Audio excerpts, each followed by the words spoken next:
কোরবানি উপলক্ষে আমি সহজভাবে টমেটো সসটা বানিয়ে স্টোর করে রাখবো।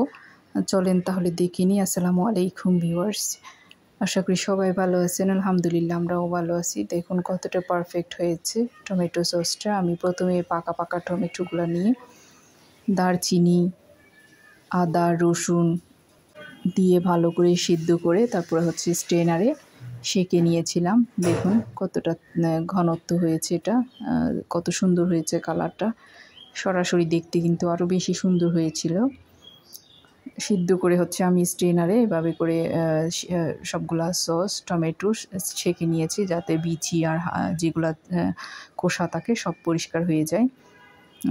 আদা রসুন দিয়ে দিয়েছি, দারচিনি দিয়ে দিয়েছিলাম সিদ্ধ করার সময়। এরপরে এসেছি এখন বানাতে।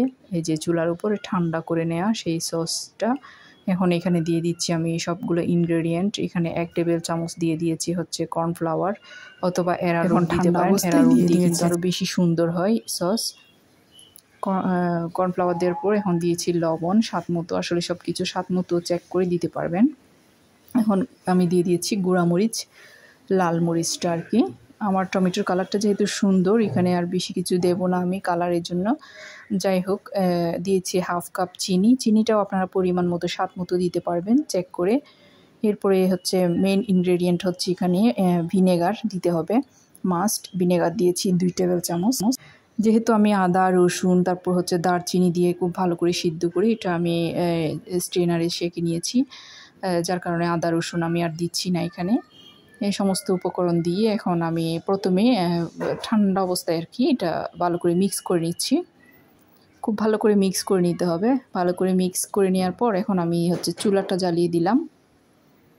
চুলা জ্বালিয়ে দিয়ে এখন জাস্ট আসলে নেড়ে এটা রান্না করে নিব আর কি, খুব ভালো করে যাতে সিদ্ধ হয়ে যায়। সিদ্ধ হয়ে যাওয়ার পরে দেখবেন এটার ঘনত্বটা আরও সুন্দরভাবে ঘনত্ব এসে যাবে, যেহেতু এখানে কর্নফ্লাওয়ার দেওয়া আছে, যার কারণে এই সসটার থিকনেস খুব সুন্দর হবে। যেহেতু আমার আসলে সসটা আমি কোনো পানি রাখি না এখানে, এমনিতে ঘন, যার কারণে এই যে আমার এই কর্নফ্লাওয়ার দেওয়ার কারণে কিংবা অ্যারারুট দেওয়ার কারণে, এটা অ্যারারুট দিয়ে করবেন, অ্যারারুটটাই ভালো সসের জন্য আসলে। এই যে দেখুন এটা কিন্তু গড়িয়ে পড়ছে না, সুতরাং আমার এই সসটা কিন্তু রেডি হয়ে গিয়েছে।